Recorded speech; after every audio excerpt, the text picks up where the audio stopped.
如果你因為覺得自己學歷能力都爆燈，但係入到職場呢，竟然要屈居人下，喺個初中畢業嘅主管手底下做嘢，而覺得心心不忿；又或者啱啱晉升到一個新崗位，或者入職一間新公司，四周圍不停有啲資深老屎忽都勸你唔好做同一件事，但係你仲好想繼續堅持己見嘅時候，不妨可以喺我哋嘅歷史入邊揾揾靈感，揾揾答案。就例如我哋今日要講嘅長平之戰。上兩期我哋喺握羽之戰嘅時候講到一個階級躍遷嘅好例子，叫做趙車。有一個基層公務員躍遷到趙國名將嘅階級，可以話相當勵志。而佢有個仔叫做趙括，括就係概括括好嗰個括，左右結構剔手旁一個舌頭嘅舌字。咁呢個趙括自細嘅時候就好中意去讀兵法，佢屋企入邊就擺滿晒好多嘅兵書典籍，而趙括亦都相當之中意睇，反覆咁樣研讀，直頭可以話反到竹簡都反難買。每次佢同其他人去談論軍事謀略嘅時候呢，口若懸河，滔滔不絕，神情之中呢相當之自信，甚至去到自負添。佢打從心底入邊就篤定，天下之間冇人可以喺兵法呢個界別啦同佢平起平坐。喺平時嘅時候，佢最中意就係同佢老豆趙車呢一齊去探討軍事。趙車身為趙國名將，可以話學識淵博，而且真真正正實現階級躍遷嘅人呢，可以話真係身經百戰，刀口舔血咁過嚟，可以話佢經驗極為豐富。但係就算趙車嘅經驗咁豐富都好啦，每次同埋佢個仔趙括去談論軍事嘅時候，亦都好難考起佢。但係就算趙括咁叻仔都好啦，趙車從來都未讚過佢個仔半句嘅。咁樣一嚟，趙括個阿媽呢就好疑惑啦，始終唔明白個老公點解會咁樣對個仔。有一日比較得閒，趙括嘅阿媽終於忍唔住就問佢老公趙車就話啦：夫君啊，有樣嘢呢，我真係諗咗好耐都諗唔明噶。就係我哋個仔呢，佢每次講起兵法嘅時候都頭頭是道，甚至連你考佢嘅時候都應答如流，考佢唔到。佢咁叻仔，點解由細到大你都唔肯讚佢一句嘅呢？趙車聽完之後，平時和和氣氣嘅面口呢，慢慢就變到嚴肅凝重咗起身。佢長長咁嘆咗一口氣就話啦：唉，夫人，你有所不知啊，戰爭呢個領域，乃係關乎於生死存亡嘅殘酷之地嚟噶。無數鮮活嘅生命都消逝喺其中，但係我哋嘅括兒竟然將戰爭係視作輕易之事，每談論起身都盡是輕慢。趙軍如果唔等佢率領嘅，咁其實都冇乜所謂。但係如果一旦佢掛帥出征，為夫好擔心，到時摧毀趙軍嘅唔係敵人，反而係我哋括兒啊！趙括阿媽聽完之後豁然開朗。佢望住趙車，見佢神情嚴肅，目光當中盡是憂慮。佢知道佢老公唔係危言聳聽，咁樣一嚟，反而對趙括嘅未來越嚟越擔憂咗起身。時間嚟到翻公元前260年，趙孝成王因為對廉頗堅守不出嘅策略相當不滿，喺秦國嘅應侯范雎嘅反間計影響之下呢，決意就派趙括去替代廉頗，去出任趙國嘅主將。趙括知道呢個消息之後，哇，簡直開心到幾晚都瞓唔着。佢日思夜想，夢寐以求可以大展宏圖嘅機會終於嚟啦，直頭就好似已經睇到自己率領住趙軍喺戰場之上縱橫馳騁，立下赫赫戰功，成為趙國人人敬仰嘅英雄。但係就喺趙括即將出征之際啦，佢阿媽反而就更加憂心忡忡。佢諗翻起死鬼老公趙車對個仔嘅評價，絕對唔係無稽之談。左思右想，深思熟慮之後，決定上書趙王，言辭懇切咁樣請求趙王唔好派趙括出征。趙王收到呢份上書之後就好出奇啦，邊有阿媽會阻住個仔發達噶？就係咁樣，孝成王就傳召咗趙括阿媽入宮去問個究竟。見面之後，孝成王就好疑惑咁樣問啦：趙母，寡人問你，你為何認定趙括不可為將帥呢？趙括阿媽深深咁樣行咗一禮，跟住慢慢咁樣就同趙王話啦：回稟大王，老身當年侍奉佢阿爹馬服君趙車嘅時候，佢阿爹身為將帥，對待士兵關懷備至，甚至會親自捧住飯碗去送飯俾啲士兵，所以結交嘅軍中好友可以話係數以百計噶。當大王同宗室有賞賜嘅財物，佢從來都唔會私藏，全部都會分發俾軍中嘅軍吏、將士同大夫。自從接受咗出征嘅命令嗰日開始佢就全身心咁投入到軍務入邊，家中之事一概不問噶。但大王如今趙括受封做咗將軍之後啊，即刻就高高在上，仲自以為高貴咁面向東邊接受官吏嘅朝拜，軍中嘅將士啊，個個都驚咗佢，冇一個人敢抬頭直視佢嘅大王。而且大王你所賞賜嘅金銀財帛，佢冚唪唥都攞晒翻嚟屋企收埋晒佢，每日就係諗住點樣購置佢自己嘅田宅土地。可能大王你以為佢同佢父親馬服君係一樣嘅人，但事實佢兩父子心性截然不同，所以為咗我哋趙國嘅安危，請求大王你千祈唔好派佢出征啊！孝成王聽完之後，多多少少有啲唔高興。一嚟佢已經昭告天下，所謂君無戲言，又點樣收翻呢？二嚟心諗一個老婦人竟然夠膽忤逆自己嘅意思，點諗佢都過唔到自己個關。於是乎佢就冇理會趙括阿媽嘅意見，擺一擺手咁就話啦：寡人知道啦，你無需多言啦，此事寡人已經有咗定奪啦。趙括阿媽見到趙王嘅態度咁堅決，知道再講落去都冇用噶啦，無奈之下就只好講啦：老身明白啦，只係老身有個請求，倘若如果日後趙括有失職之處，懇請大王唔好牽連我哋馬服君家族啊！孝成王諗咗諗之後，最終亦都係答應咗佢嘅請求。與此同時喺秦國嘅朝堂之上，秦王聽到趙括擔任咗趙軍嘅主帥，哇，心入邊就即刻開心到彈起身啦，認為呢一個呢係大破趙軍嘅天賜良機。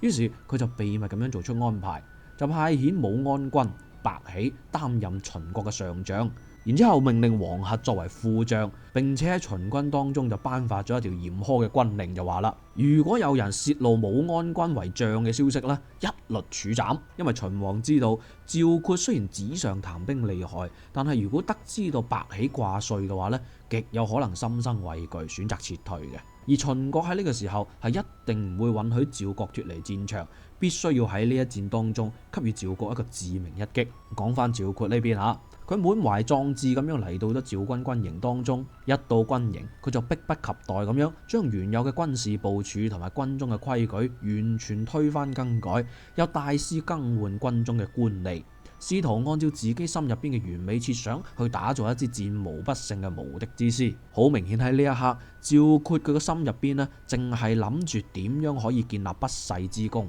所以啱啱到軍營冇幾耐呢，就按捺不住心入邊嘅衝動啊，即刻就揮軍出兵去攻打秦軍。武安君白起見到趙軍來勢洶洶，就依計行事啦。首先就佯裝不敵，率領軍隊撤退。而實際上佢一早就精心部署咗兩支騎兵，好似隱藏喺暗處嘅毒蛇咁樣，正正就等待住趙軍來臨。趙括見到秦軍節節敗退，心入邊就認定咗對方係不堪一擊，越發得意，跟住就打蛇隨棍上啦，一路就追住秦軍去到城牆之下。但係秦軍所建築嘅城牆呢，修葺得極為之堅固，趙軍連續猛攻咗好多日，依然冇辦法攻克。就喺趙括因為咁樣焦急萬分嘅時候呢，白起隱含呢兩支騎兵就出現啦。首先第一支25000嘅騎兵呢，迅速就圍繞到趙軍嘅後方，好似一把利刃咁樣，精準咁樣切斷咗趙軍嘅退路。而跟住呢，又有5000名騎兵風馳電掣咁樣衝入趙軍嘅軍營，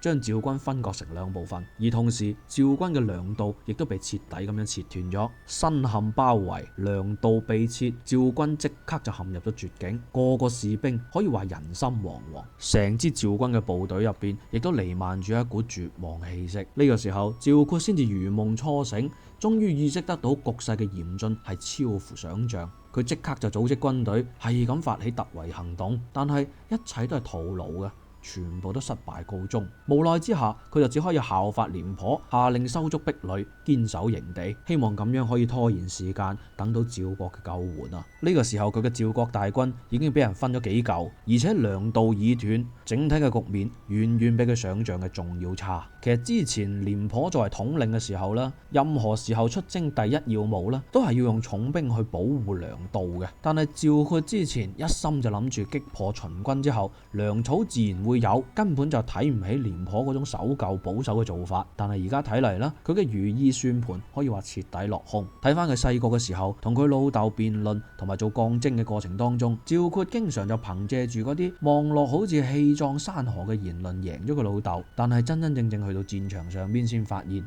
現實同埋佢嘅設想可以話大相徑庭，完全兩碼事。秦王呢邊得知到趙軍糧道被斷，為咗鎖定勝果，佢親自去到河內徵召當地15歲以上嘅男丁，全部奔赴長平戰場，全力以赴咁樣去阻截趙國嘅救兵同埋糧草。齊國同埋楚國雖然出於唇亡齒寒嘅考慮，派出咗軍隊去救援趙國，但係趙國呢個時候就已經陷入咗極度缺糧嘅困境，無奈之下就只好派人向齊國請求支援糧食，但係齊王呢邊拒絕咗趙國嘅請求。而事實上當時齊國嘅掌權者呢，反而就唔係齊王，而係齊國嘅皇太后。前兩期都講過噶啦，就係太史堯個女啊。佢目光短淺，可以話完全都冇睇清楚當時嘅利害關係。齊國呢邊有個大臣叫做周子，周就係周朝嘅周啊，子就係兒子嘅子。佢知道咗之後啦，心急如焚，即刻就向齊王進諫就話啦：啟稟大王，趙國對於齊國、楚國而言，就好似一個堅固嘅屏障，恰似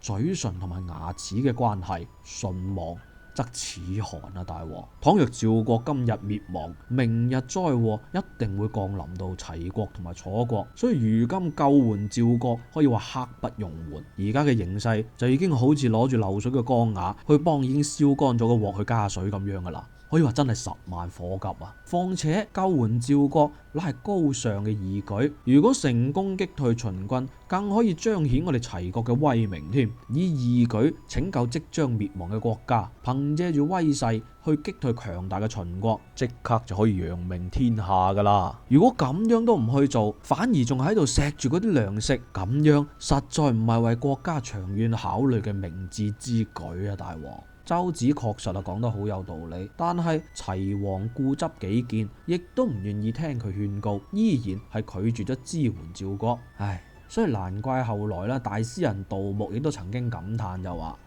滅六國者，六國也，而非秦也。齊國嘅短視可以話喺此時此刻盡顯無為啊！去到呢一年嘅9月份，趙軍已經斷糧46日。飢餓就好似魔鬼咁樣籠罩住成個趙軍嘅營地，嗰啲士兵可以話已經餓到係人性扭曲，甚至乎出現咗暗中嘅互相殘殺、以人為食嘅慘絕人寰景象。呢啲事件趙括亦都知道，但係佢亦都冇可能去公開譴責佢哋，因為成支軍隊已經可以話臨近於嘩變嘅邊緣。面對咁嘅情況，趙括心急如焚，佢知道如果再唔做最後一搏嘅話呢，趙軍必定會全軍覆沒。於是佢就親自率領精兵向秦軍嘅壁壘發起咗最後嘅衝擊，試圖殺出一條血路。戰場上邊喊聲震天，秦軍見到趙軍拼死突圍，就萬箭齊發咁樣射翻轉頭。就喺呢個混亂當中，趙括就俾亂箭射中，當場身亡。主將都死咗啦，趙軍可以話群龍無首，即刻就陷入咗大亂。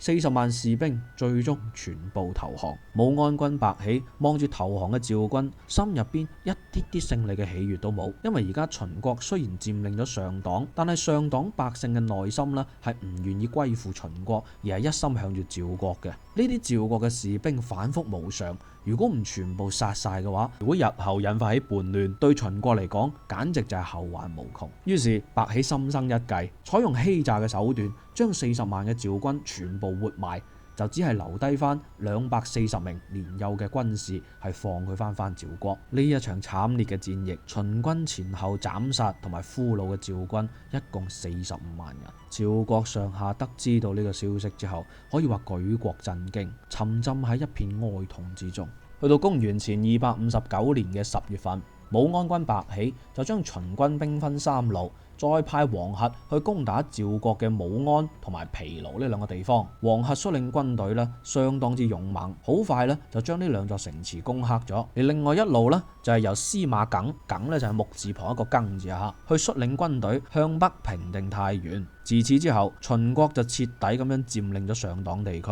韓國同埋魏國知道咗秦國咁強大嘅攻勢之後呢，可以話真係驚恐萬分，完全嚇親。咁連忙就派咗蘇長嘅細佬叫蘇代，代就係嗰個代數嘅代嚇，一代目二代目嘅代。咁就派蘇代啦，帶住豐厚嘅禮物去游說秦國嘅應侯范雎。蘇代見到范雎之後，開門見山咁就講啦：范先生，武安君最近係咪即將要圍攻邯鄲啊？范雎就答佢啦：冇錯，蘇先生消息都幾靈通嘅，確實如此啊。蘇代跟住就話啦：咁范先生，倘若趙國滅亡，秦王可以稱帝啦噃。到嗰個時候，武安君必定位列三公，但係范先生你就甘心去位居他人之下咩？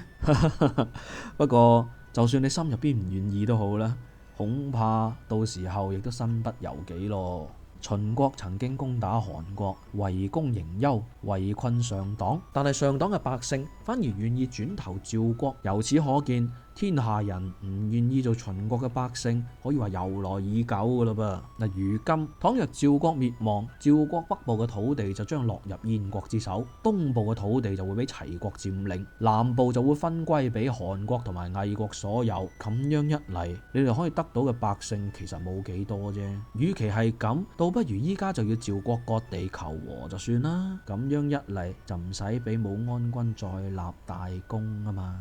范雎聽完之後，靜靜地就盤算起身。佢覺得蘇代所言啦，句句在理，於是佢就入宮去進見超商王。進言就話啦：大王啊，我哋秦軍經過長時間嘅征戰，一早就已經疲憊不堪噶啦。請求大王啦，可以允許韓國同埋趙國割地求和，咁樣起碼可以令到我哋個軍事去得以休靜啊嘛。超商王聽完之後呢，覺得范雎亦都講得有道理，亦都希望見好就收。所以聽從咗范雎嘅意見，接受咗韓國割讓咗元雍，趙國割讓咗6座城池嘅條件，咁就同趙韓兩國達成咗和議。去到正月，秦軍全部就撤兵翻嚟秦國啦。翻到嚟秦國之後，武安君白起知道范雎居然喺背後咧搞埋晒啲咁嘅小動作，心入邊就對范雎充滿咗怨恨啦。自此之後，兩個人之間就有咗難以化解嘅隔閡啦。呢一場長平之戰可以話徹底咁樣改變咗戰國嘅格局。趙國自此之後元氣大傷，一蹶不振，再都冇機會去上台食飯啦。而喺秦國嘅角度嚟睇，佢就喺統一六國嘅道路上面踏出咗最關鍵嘅一步啦。今期我哋嘅節目就講到呢度啦。如果大家中意我哋嘅節目嘅話呢，記得唔好孤寒，多啲投幣、點讚、收藏、轉發。大家嘅呢啲操作係可以好有效咁樣將我嘅呢系列影片啦，去推廣到更多人去睇到。咁樣嘅話呢，我哋嘅粵語環境就可以越嚟越好。多謝你嘅支持，下期節目見啦，拜拜。